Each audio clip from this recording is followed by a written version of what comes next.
everybody. Welcome to Kim McVicar podcast. That's right. That's my intro. Dun dun. Today I have with me. I'm John Conroy. There we go. John, where are you right now? I'm in my apartment in Hollywood, California. But you're sitting so interesting on the chair. Like, is the Yeah, chair facing? it's like an AC Slater kind of way to get this couch for sure. I like it. Is that But how you always sit? That's because no, I'm recording. I'm just leaning my phone up against the speaker. Oh, cool. Yeah, So it's just like the best location for the phone. And I'm gonna be anywhere from here to here throughout. I love it. It's like I feel your back working with the You twist. can feel my back. Yeah, I don't know. What are you drinking? Coffee. Me too. Cheers. Yes. I'm so, a black coffee at the beginning of the day person. Oh, beginning. For the record, it is 1 p.m. Right. Well, still beginning of my day. I love Certainly it. beginning of my day professionally. What time do you normally wake up at? Actually, I'm kind of an early riser now, like probably 7, 8 a.m. But I don't mean I don't have anything to do during those hours, hardly ever. That's a nice. So you just do stand up? Yes. That's awesome. How long have you when did you pivot to only doing stand up?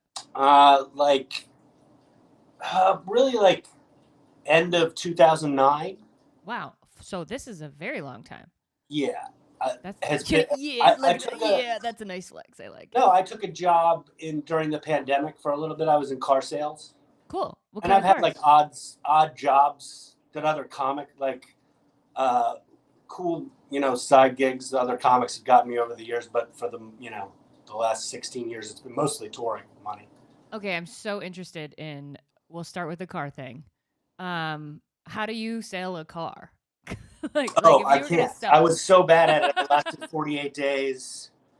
I was refusing to do the job pretty much, so they fired me. Nice. What is not doing the job entail? Like if I was it was during the pandemic, so they were kind of trying to come up with creative ways to get people in the store, which I totally understood. But I remember at one point that they were like, we want you to do these like social media videos, put them online and be like our funny guy. And I was like, I won't even do this for my own career. I'm not going to do it for Toyota. Little things like that. But would you do it now that you don't work there? Oh, I have no, because if all you did was change your social media content to Toyota car commercials. And just become a year-long Toyota fan. But never work there. Like you've been fired. So hey, John Conroy, fired from Toyota. I just want you to know you should buy a Toyota. Yeah. It's coming from the guy who doesn't work there anymore. Mm-hmm. I don't know. It was an experience. That's cool. I used to think that one of the things that sucked about stand-up was that there were a lot of like proud dirtbags around. But then I worked in the car industry and I realized that mostly were good-hearted individuals in this business. Wow. Okay. So like the dude comics who are like super about just their dicks and shit, literally dicks and shit, are way nicer than. Oh yeah, I bet better than like the people who openly swindle the public. Like guys would brag about selling people things they didn't need as like can you believe I got this dumb motherfucker to buy this shit? I've been this person. And I'm like, this. Not the seller, the buyer. Okay, I've been the person that they make. At least those guys think they're doing good comedy. That's true. They think they're spreading joy as awful as they are. And they might be to the guys who are selling Toyotas, it sounds like. Yes, comparatively. We should do a Toyota commercial right now. Do you know a douchebag? Go to Toyota. Yeah. That's fine. What other odd jobs have you done? Some things you're going to get a douchebag when I think that's what also one of the reasons I was so bad at that job, because like I have the capacity to do it, but I wasn't going to be like this one kid walked in and he wanted to buy like the most expensive car on the lot. And you could tell all he was looking for was someone to be like, but I'm not going to ruin a kid's life because he wants a car one day. So you're like the nicest. I mean, I knew that job was temporary. Fair. I mean, that was literally, I was trying to wait out the part of the vaccine that I couldn't get. Okay. You weren't in the bracket of like who could go get it yet or whatever? Yeah. What other odd jobs have you had? I drove, one of the comics I knew in Minneapolis for a long time was Ronald McDonald. And once a year they would send him to all the McDonald's in Minnesota. And for whatever reasons, they can't drive. Because of the feet? When they do that because of liability reasons? No, it's more like the shoes are so an big. insurance issue. Although, truly, the shoes would be just as big a problem. Yeah. Okay. This is all car related today. I like it. But I would drive Ronald McDonald around Minnesota and Wisconsin for about a month a year. And I think it was like a pretty good hourly rate and then a crazy amount per mile. Did you guys like go to Mike's afterwards or anything or do shows?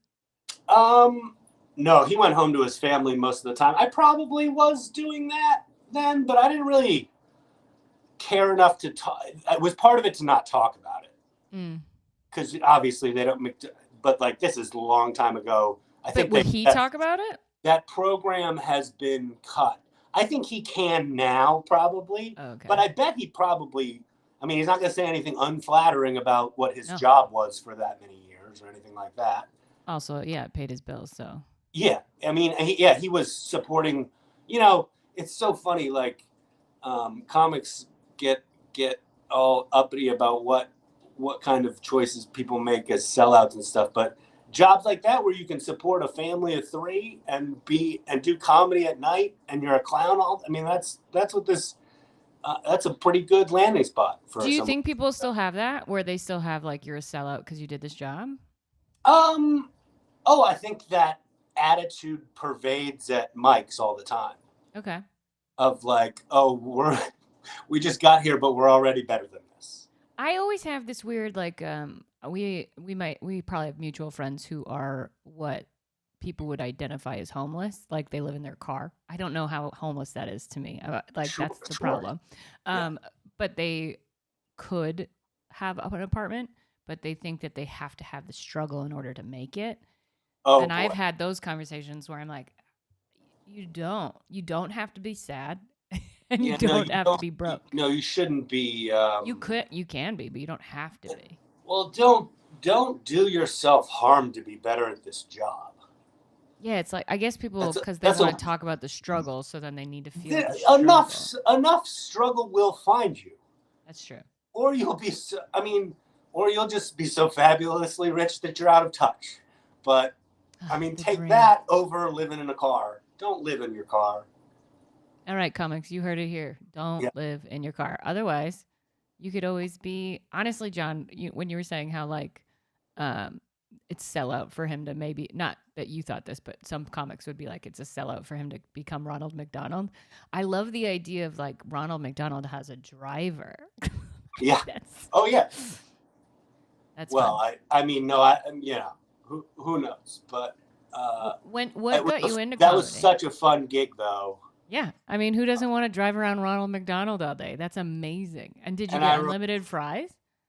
Yeah, I remember waiting on those paychecks and being like, now I can take whatever gigs I want. That's fun. For a month or 2. Yeah, just they'll have to get the higher paying ones again. That's fun. What a joy. What got you into comedy? It was a dare originally. Like I was at a like a truth or dare. No, well, I had worked at a restaurant, and been going to shows, and I'd done a couple of shows I went to had like joke contests at the end, like tell a street joke. Okay. And then And I had done that and won a couple of them. But I Do you went, remember your first street show? oh man, I can't, I don't know if I could, I don't know if I remember the first one that I won with. It was pretty basic, I'm sure. But I remember one of the ones that I did, and I was like, oh, I could tell then probably, but that I wanted to do it. And then I got fired from a job, and a friend was like, well, he was like, what are you going to do for a job? Seeing a common I think he was denominator like, what are you here. going to do now? And I was like, I don't know. I'm going to get another terrible job. And he's like, yeah, but do you have anything like that you want to do? And like just trying to get me towards some kind of art, I think, or, whatever it was. I was like, oh yeah, we've been going to those shows. I would like to try, I suppose I could do stand up or try How stand many up. jobs have you gotten fired from? I don't know. Okay. Less than 5, Okay. more than, More than I've 4. probably quit. I think I've quit more than I've been fired. Fair. I'm more of a walk off before they can fire me, usually. That's smart. What do you think is the biggest change from when you started to now? Because you've been in the scene for so long. Uh, I don't know. I guess I don't see much difference.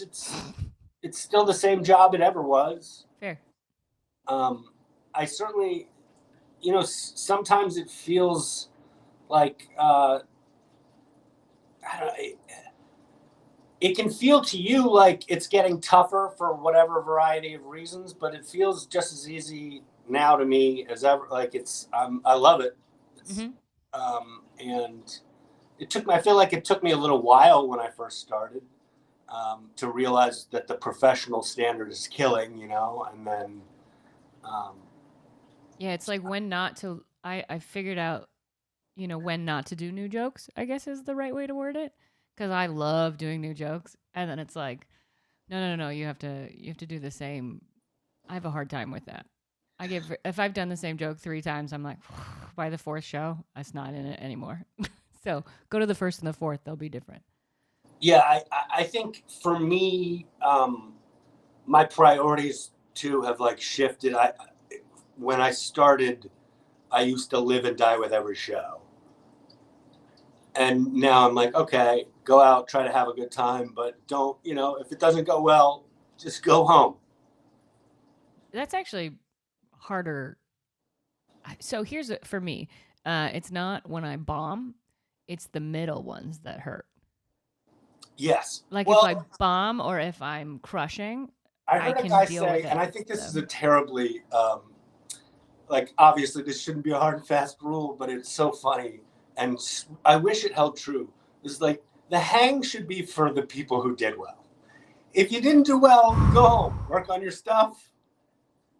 The celebration is for the people who had a great time. yeah, But like now, no matter how everybody does, I'm here for the hang. It's gonna be a lot of fun. Make sure yeah, you tell me great set, even though we all saw it. yeah. I don't do that. Yeah. I just say you got up there. That's my go-to. If I was like, "Hey, you did it." Yeah, I worked with a great guy in Cleveland a couple of years ago. I've worked with him a bunch of times. Uh, uh, Maine guy. Okay. He's Bob Marley. He's one of truly the best comics I've ever seen, and can do it all, any style. Um, has been doing it for at least 30 years, and he told me once. I was like, I think everyone's gonna hang out after the show. He's like, nothing good ever happens after the show. I Yeah, said, that's pretty nice. go home. Go like everybody gets told that you hang out till the end of the night and get stuff. You don't. Oh Go, yeah, like you'll get more spots because you'll make a good friendship kind of thing. or like it's all the never do wells after. What do you do with all your time? Now, Yeah. I walk a lot. I hang out with my cats. I play video games. I travel. I mean, What's the your favorite travel game? is the time consuming stuff for the job, What video frankly. game are you playing? We play a lot of Dr. Mario over here. I'm old so school. good at it. I have the OG Nintendo system. Yeah. I will kick your ass, All right. Dr. Well, Mario. We should I'm play. absolutely. I'm down. I will get competitive So will for I, that. and I will talk so much shit. Good. Yeah, Well, it's a my lot. my husband and I started playing it. This is like maybe before the pandemic, somewhere around there, and he was like, I was like, I'm very good, and I Well, then destroyed him, we'll and then have he to play practiced. doubles. Yeah, and then he had friends over, and they wanted to play, and he was like, I should warn you, I'm pretty good, but no matter how good I am, Kim is better. I wasn't Yeah. there. Do you guys play where you adjust the levels and you take a higher level? We do the same level. I've suggested that, but his ego is not for it. Oh, it won't I allow will that. say the times that he has beaten me now, the times that he beats me is when it's in like the last level, because it's really who you screw over first Right. at the highest. Like you have Sure. 4 chances. Right. Well, there's we I I had been playing for a long time before she started, so we played sort of adjusted at first. And I wouldn't play at the top one because she once she figured any part of it out, she could screw me so quick that it was over. Mm-hmm. So we had to adjust where I went down to like I think 17 or 18. Yeah. What a fascinating conversation. I'm For fine with this. This is my jam. I will say I lose more Dr. depending on Mario. what song is on. Do you play I like genuinely am like, which song is playing makes me a better player. let me ask you, do you find that you play more horizontally or vertically? I like it depends on how much I know I'm going to beat the person. There are times where like I have to clear the whole page, like I have to make it nice. So it's about winning properly. Like Oh, okay. so Oh man, so like you're I don't taking want to just time with destroy that. you, I want to destroy you. Oh, And I also like playing where you think I'm losing and then all of a sudden I'll start going from underneath. And you'll be like, sure. "What is happening?" And I'm like, Yeah, I understand. it's just a fun I get it. yeah. But I have to know I'm going to beat you to do that. If I think you're close, then I'll just play like straight up. Like I gotta win. I gotta win. Sure. I mean, I grew up on Tetris. That was like the first video game I ever Well, had. my suspicion is you will destroy me because I remember playing against. There were a couple guys at college who I would play against, and they just they could do it like that. I suppose. My brother still probably could. My brother Screwing growing me up, most, and it's like, yeah, I can't keep up with that. my brother can beat me, or did back in the day. I haven't played him. Maybe I'll play it this holiday and see. Yeah, that's what happens when you are a lot younger. You decide you're going to win something. I just am competitive in general. Are you a competitive person? For sure. In everything, or? I mean, I have a competitive streak. I don't know that there's anything I've ever been particularly great at. That's fair. I always am like in a weird. I'm trying to figure out what's the next thing I want to do right now. Like, obviously still stand up, but I have more time now with stand up because of like getting to that next level of like not having to go to open mics has opened up this window of time. And so now I still want to. I have this hard time with not. You don't go to open mics anymore, really, right? Other than like the big ones. No, if I'm not doing a paid show, I'll go to a mic. See, I used to do that because I do feel like if I'm not doing something, I should go. And then they were hurting me. Like, I should say, when I say that, I'm usually gonna go somewhere before I go to a mic. I'm gonna go to any show that I know that a guy will just put me on. okay. So 9 times out of 10, I'm probably going to one of those things, unless it's like a club that I really Correct. That's different. If you're trying to get in on a am club, trying that's to get different. in the front door, Yeah. for whatever reason. Yeah. But two, like, I mean, I will do multiple shows a night. I used to love doing 3 shows a night. That's your favorite. Well, that's for the first couple of years, just before I was like really comfortable on stage. I would go up as many times as I could Mm-hmm. for long until I felt like, okay, I'm talking to these people like I would anyone. How do you write your jokes? Like, what's your go-to? Usually just have an idea and take it like something that I think is going to get a laugh and go on stage. But how do you know? Like, how do you know? Well, how long is the longest punchline you like knew was going to work? Mine's, I mean, like, usually the thing that I'm like, that will make someone laugh is maybe 10 words. Yeah. Yeah. And I can kind of, and then usually the setups are nothing at first. I expect it to be sort of conversational. Mm-hmm. And then usually I find something that in the setup that gets a little bit of a laugh Mm-hmm.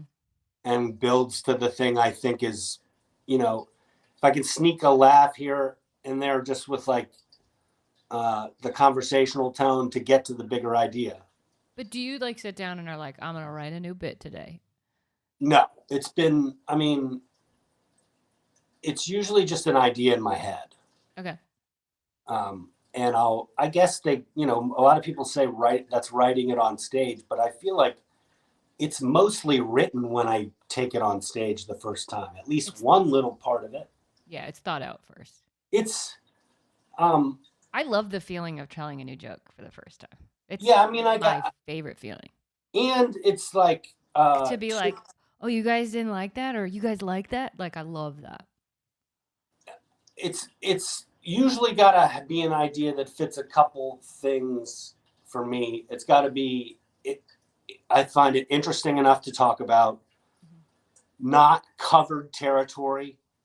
And I know I can get a laugh about that little thing, that distinction in that way or whatever. Fair. I'm going to jump topics hard.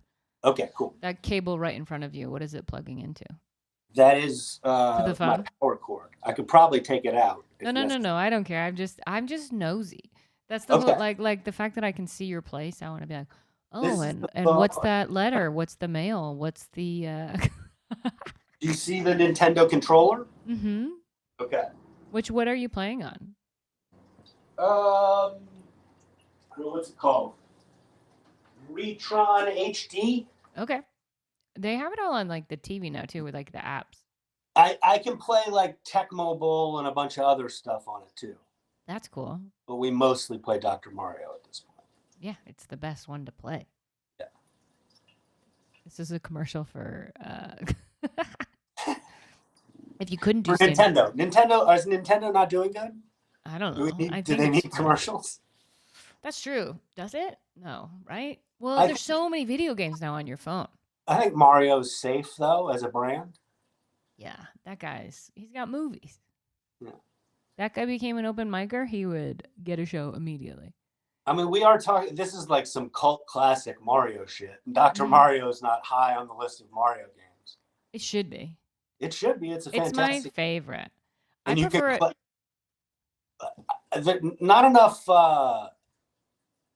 Not enough attention in my experience that like good verse games back then. Yeah, that's true. Very fair. There just weren't, like it wasn't before. Like Bond was probably the next good one. What other games did you play when you were a kid? That Bond. I probably played a lot of Madden when it was first. Did you ever play outside? Oh yeah, I was mostly an athlete until. Okay. Or I mean, I was not a very good athlete, but I loved sports and desperately wanted to be one. What was your favorite sport to play? I liked playing baseball. Okay. I loved playing tennis by the end. I was a double. I don't know why I'm surprised at that one. That's boring to me. Yeah, I mean, you're not gonna hit the ball near me. I have to go run and get it. I mean, genuinely, I was mostly a doubles player. I was in such poor shape that was like probably the only sport I could play at that point. What's crazy is I liked badminton though. I liked the little birdie. I liked the idea that it only hit on one side. Yeah, I would take my lunch times and play the gym teacher instead of going to lunch. Sure, I was that kid too. I would go to gym like 7 periods a day. That's cool. Well, yeah. Gym in America is so different, or at least from my understanding, like in Canada, or at least where I went to school, our phys ed class was 75 minutes long. Yeah. And I don't think they have that here, right? It's like 30. Like by the time you change, it's like 10. Yeah, I mean, I remember, especially my like senior year, like by the end, I would just skip all my classes and go play dodgeball every period. Oh, what were you in dodgeball? Like, what was your go-to? I I don't know. always Just swang the ball full straight arm. That was the only way I could aim. I can't oh, throw. I can whip. I can catch. Okay. So that was mostly what I would try to do. I hated that. I never wanted to get hit with a ball. Do you like paintball? I feel like it's similar to paintball. No, I've never been like guns or anything violent aren't for me. Okay. That explains the Dr. Mario. I like that. What's have you ever been like rushed like in a stand-up show where Oh, I don't someone know like if I'd say that video game wise. I liked Bond a lot. okay, fair. But, Has anyone ever tried to like hurt you at a comedy show? oh yeah, many times. What's the weirdest one or the craziest? I I mean like the that you first, said many times. Is it the same joke? Should we stop telling this one joke? no. Sometimes like the first time it happened, I was on stage New Year's Eve Oh, in drunk. Sioux Falls, and I was just killing. And a guy started heckling me, and like one of the audience members, I went to take a drink, and I turned my back to the heckler, and when that happened, another guy crossed the stage and got into a fight with him. The way that you said the heckler just made me think of Ronald McDonald's like Nemesis, the heckler. Like I just like the idea of no, like I the idea of someone dressed up as the heckler. Sure, it wasn't quite that clear, but he was for sure an asshole. Fair. That guy got his wrist broken on the way out the door by the female club owner. Nice. Yeah, That's what happens. yeah, she was a badass bitch. I like clubs for having security. I have had someone rush me and it was not at a place that had security. Oh, that wasn't one that had security. The owner did it herself. Okay. That's Yeah. nice. That is But nice. I've had multiple times where guys have pretended to have guns, or I've had one guy pretended to have a gun Uh-huh. in Hanover, PA, 2022. Okay. And that was just, man, I mean, like really awkward until we figured out he didn't. But also, what do you do when you figure out he didn't? Like, what's the combo? Like, hey, like, how do you? Is someone like, I have a gun, and then they don't? No, he was like nonstop, like the whole time. And so we were talking back and forth. And then I made some comment and he was like, yeah, no, I do. So I think I brought up the gun, but he pretended to have one. And then I was like, okay, I'm not. I was like, I just want you to know you've ruined the show. I'm not having fun anymore. And like, no one's having fun. Congratulations. Like you can fuck up a comedy show beyond repair and you've done it. Yeah. I did a show in Pahrump, Las Vegas, and they all had guns on them and you could see it. And it was at a bar. But you could see their guns on the table. And they asked me to do crowd work. Like the audience was like, do crowd work. And I was like, okay. And my crowd work to everybody was like, hey, like I'll pretend with you. What do you do for a living? I'm a stand-up comic. Sounds amazing. And then I would move on. And they'd be like, what kind of crowd work is that? And I'd be like, I'm not going to make fun of you when you have a gun. Like, I'm going to be very like, you sound like a lovely human. Every piece of crowd work was, I'm pretty positive in crowd work anyways, but it was very positive. I got real lucky. The other time someone had a gun, I had done some crowd work at the beginning of the show about one of the tables in the front. How everybody had a gun. Yeah. This one I was lucky that more than one person had a gun. This was in Charleston, West Virginia at a hotel and comedy club. I think it was a Comedy Zone. And the front table had like cop haircuts, military haircuts, more or less. So I was making fun of them for being the cops for the first 2 or 3 minutes of the show. Not thinking anything of it except, okay, here's a couple easy laughs about these guys' haircuts to get started. I think maybe in some of like my drug stuff but whatever it was. Then the guy showed up and he was shit-faced and he started bragging about how he was breaking his parole, Oh, okay. talking about how he had a gun in his truck in the parking lot, and if I didn't shut the fuck up, he was going to go get it. But that's your job. Right. So what I started talking to the front table again, and I was like, hey, you guys remember the first couple minutes of the show? Like, I was joking at that point, but I need to know I was right now. Right. Yeah. And one of the guys pointed at his hip and like patted it like I'm strapped. And I was like, go ahead out to the car and grab your gun if you like. These guys got me, right? You guys, you're my buddies? They were FBI agents. That's cool. Yeah. Are FBI agents better at shooting than cops? Aim-wise. I'm not talking like... Oh, I would take, well, I don't know. I suppose... It's harder to be an FBI member, right? That's not specific enough to know. But there are definitely desk guys in the FBI who would be hopeless. And then there's members that are special forces of the FBI that you'd be in great hands. If you could be an undercover, what would your undercover be? Like, what would your cover be? Oh, well, you guess you can't tell me here, right? You don't want. I suppose I'd probably lawyer. Oh, right? Okay. The family job. A lawyer. Everybody else in the family's a lawyer. What about a comic who's really an FBI agent? I don't think you want to have a publicly facing. Are you talking about a special agent? I don't know. I'm just thinking of movies. Well, there's lots of different types of FBI agents. Okay. I don't know them. I don't know what they do. Well, they're investigators, so not all of them even carry a gun. It's more like after the fact, most of them. For now. But then I think the Secret Service is part of the FBI as well. And then the robots will come in and those guys can shoot. Those guys are, SEALs and stuff. That's crazy. That's a crazy job to have. Yeah. Are you giving your water to your cat? Oh, I thought you were giving your coffee to your cat. No, they've got their water over there. I can hear it a little bit. That's cute. Do you have like the water that constantly flows? Yes. Me too. Yeah. It's better for them. And we fill it with the, not with the tap water, the distilled stuff. I thought you were going to be like, and we fill it with Gatorade. It's really, Brondo. It's good for cats.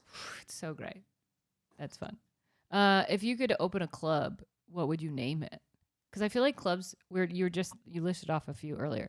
They're all very funny names. Yeah, I don't know. I'd probably just call it Conroy's. Oh, that is a great name. Fuck you for having a good name. I'd go to that club.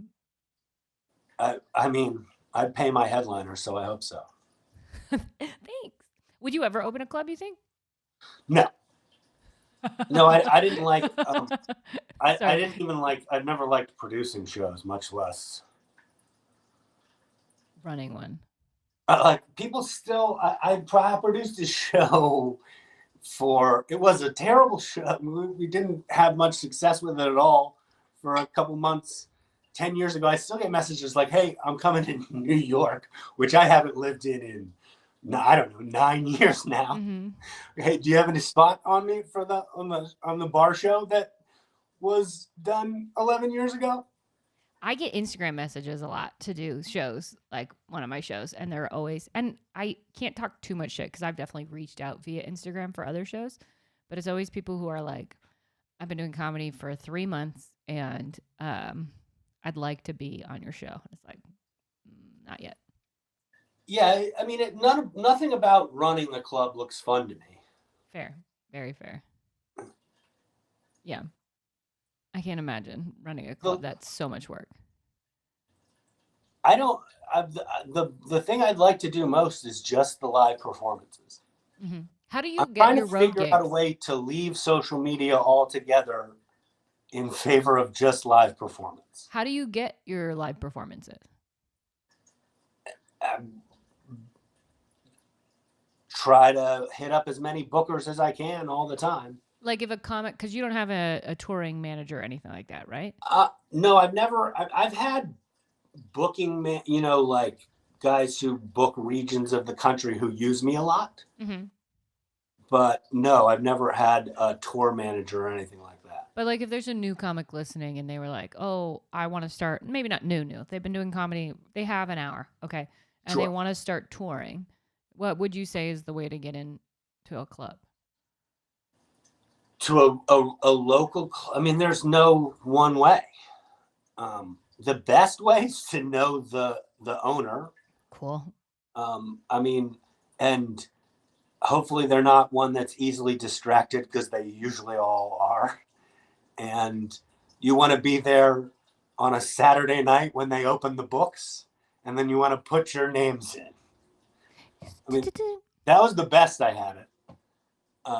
But I mean, that's, usually that's for when you work at the club. Right. Ever since then, I mean, like, Well, when did you come out to LA? if you are truly ready, I think the festivals can be a good tool to get high level management, that sort of stuff. Oh, like, yeah, I can get rep. And it's a good, usually festivals are already in with a built in audience. So there's already a full audience. So it's not about being famous. People will come to your show. Right. And there are festivals like that you can get to through the submission process that are valuable, and they really do a good job. But also be conscious of what places like that are looking for. Because more often than not, people go do stuff like that when there was no chance it was ever going to work out in the first place. Right. Yeah. What you said, I think it's been 3 years now since I got to LA. Okay. Do you feel like this scene is so different than the other ones? No, very similar to most of the ones I've been in. Other than, I think stage time is probably the biggest commodity here, because everyone thinks that's going to eventually lead to a TV show. There's a lot of people who aren't comics, or are comics, I should say. Well, a lot of people, I think that 10,000 hours Malcolm Gladwell stuff about Chris Rock put into a lot of people's eyes and minds that, all I have to do it is enough and I'll eventually be good at it. That's not true. Yeah. No, you have to pay attention. First of all, you have to have you ought to be some level of naturally funny. Oh, I feel like we're doing a masterclass right now. That you're trying to. How do I know if I'm to bring out at some point? If no one's ever told you you're funny, why are you trying this? That is an do you think that there are people out there like that? I mean, there has to be. I mean, I think for sure. I think there are people who are like, I don't think I'm particularly funny, but I'll give stand-up comedy a try. I mean, there's a lot of people who do it for fear of talking in public too. And I think there's a lot of people who put absolutely no thought whatsoever into it, and then are like, well, how come I'm not a professional comic? Yeah. Well, because there's a whole workforce that gets up and thinks about this stuff around the clock. Yeah, and then there's also I do think a lot of people tend to only go to the same place when they first start, like wherever they find comfortable, and then that they start writing for whatever that room is. And usually open mics is where you start, and it's usually 90% dudes, but a real show is 50-50. So if you're, you know what I mean? Like the jokes, it's a different audience when it's an audience than it is just a bunch of comics. I think the worst thing that happens to most people I see is that they get booked at the best club immediately. Oh, yeah. And then they're like, okay, I'm only going to do the best club. And you don't pick up any skills only doing those best shows. You want to work all the clubs. And one of my mentors hammered really early is you can't ever worry about what one club thinks. Yeah, there's a bunch of them. Yeah. And at the end of the day, they just want you to sell tickets. Wherever you are, there's a regional system to be a pro. Yeah, you could be your big fish.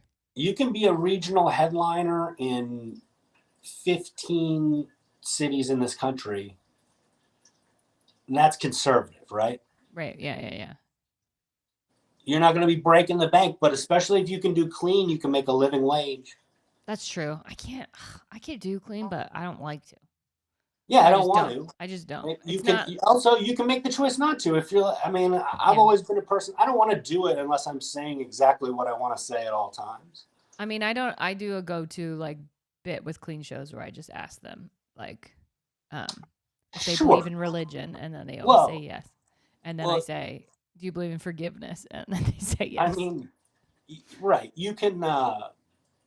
You you might not want to be clean, but you're going to have to learn how to audition. That's true. Oh, okay. I genuinely think that 3 and 5 minutes is so much harder than 10 or 20 Of course. because you don't have time to sit in and like, Well, and you can't because pivot your everyone's joke. You got one joke and that's it, and you're out. And so it's either it works or it doesn't. right. Well, and two, That's it. there's a high pressure element of like, listen, put what you think's funny up front. Hmm. There's There's no build in the story. There's no there's like, no time for a closer in this set. So yeah, get with it. and there's no like it's instant likability. There's no like, oh, you know what? I warmed up to that person. That doesn't exist. Yeah. That's so hard. If you could do anything other than comedy, what would you do? I Professional suppose baseball player. I think I would love like trying to be a general manager of a sports team, that kind of thing. Ooh, that'd be But cool. What would but it be? Baseball? I have absolutely no background in it. I was not a good athlete. I mean, I love sports, and I still am like the world's biggest football fan. Do you I w- scream at the TV? no, no, I'm not a. I'm more like I'll I got scream at. I won't scream at the coaches, but I will. I am coaching the game from the couch I got nonstop. hit in the face once, hanging out at somebody's house when they were watching football. Oh, really? I'm not like They got so into that the one guy punched me in the face, not on purpose. Like it was just like an aggressive like ah, and it just happened to be where my face was, and I was like, "What? You are way too into sports." yeah.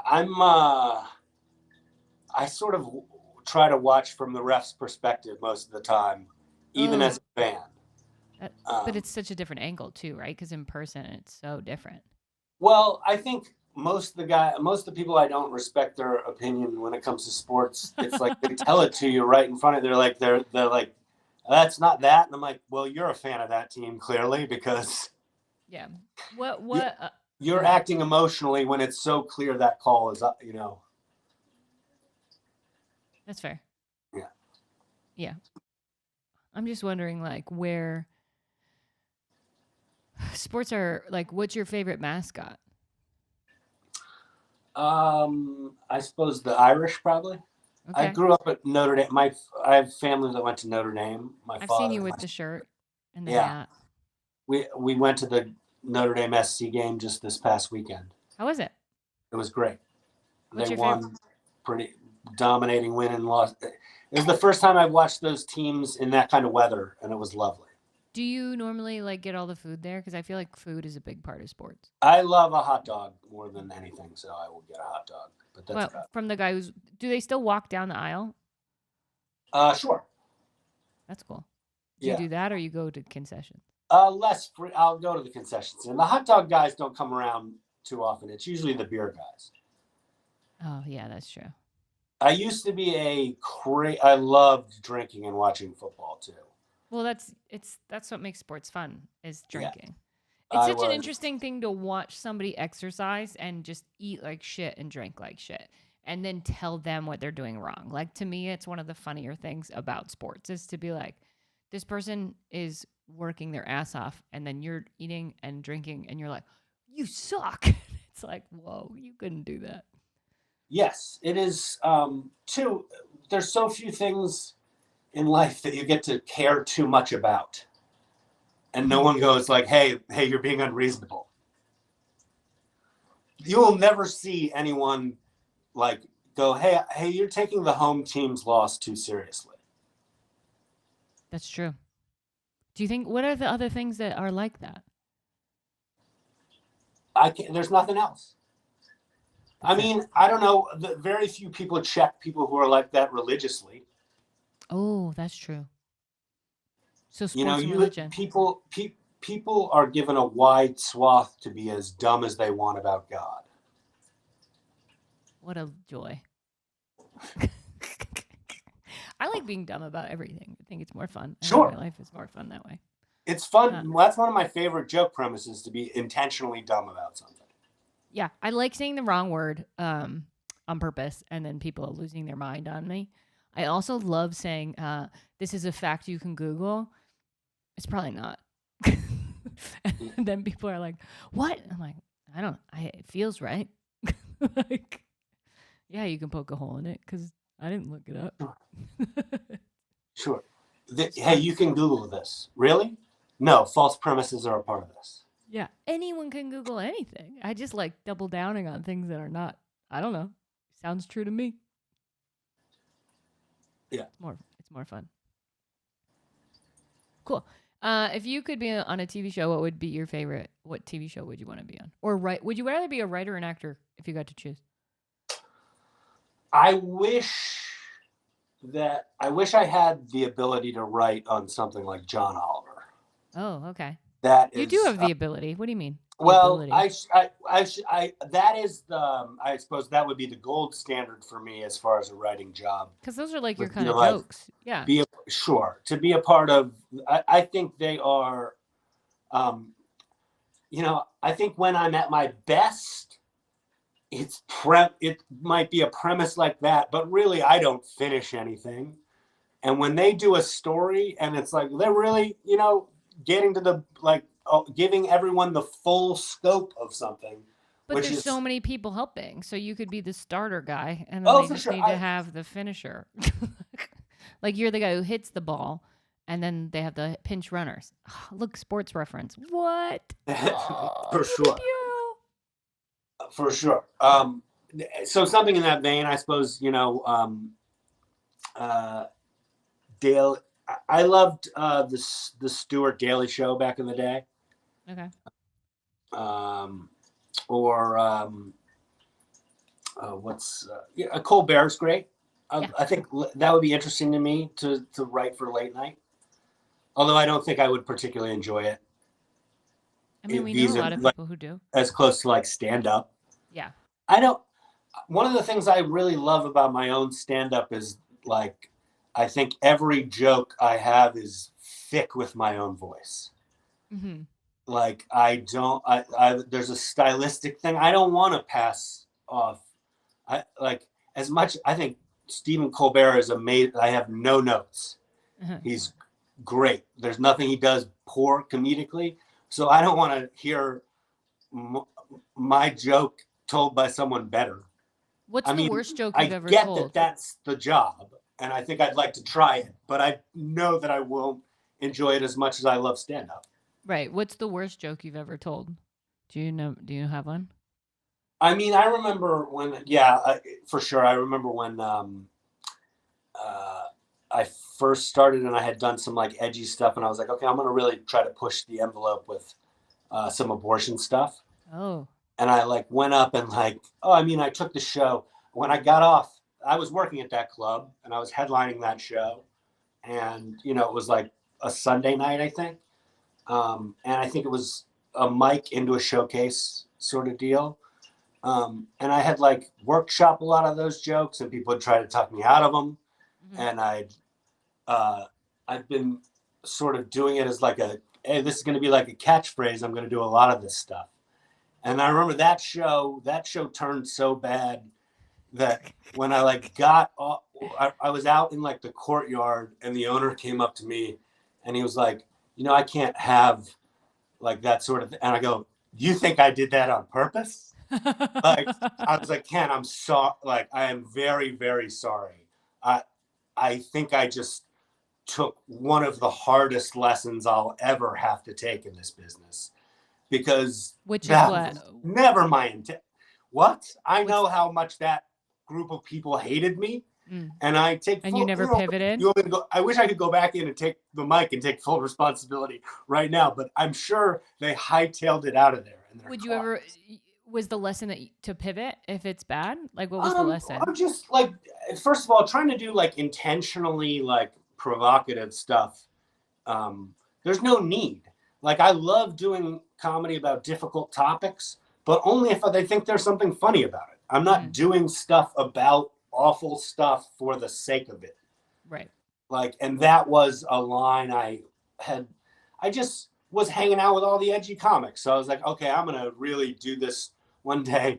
But I was getting away with a lot too, because I was pretty good and pretty likable. But that show was not that case. And I remember I saw a comic who his mom had gone to that show and had never gone to stand-up comedy since. Oh no. And I was like, I saw him and he was like, he brought that up. And I was like, is that true? I was like, really? He was like, no, she's been since then, but there was a long time she wouldn't go. And I was like, please tell your mom I'm sorry. Like, I was hilarious. Tell her I was bad and young and I didn't know what I was doing. Like, I would, but also like, so that comes to mind as the worst one ever. That's funny. Yeah. But there have been worse. I'm sure. It's the worst one ever, but there have been worse. I'm sure there are times I'd look at and be like, oh, I can't believe I ever would have said that. But what can you do? I was trying to be funny in the moment. It was well-intentioned. Fair. To round out the episode, if there's comics out there, what would be your piece of advice for them? I learned pretty late that don't take a show so hard that you're miserable to be around off stage after. That's hard. Just go home, get in the car. Yeah, if you have a bad set and you don't feel like being around people, go home. Don't hang around and be a sourpuss and act out off stage. No one likes people who act out off stage. I also don't like people who do that before shows. Yeah.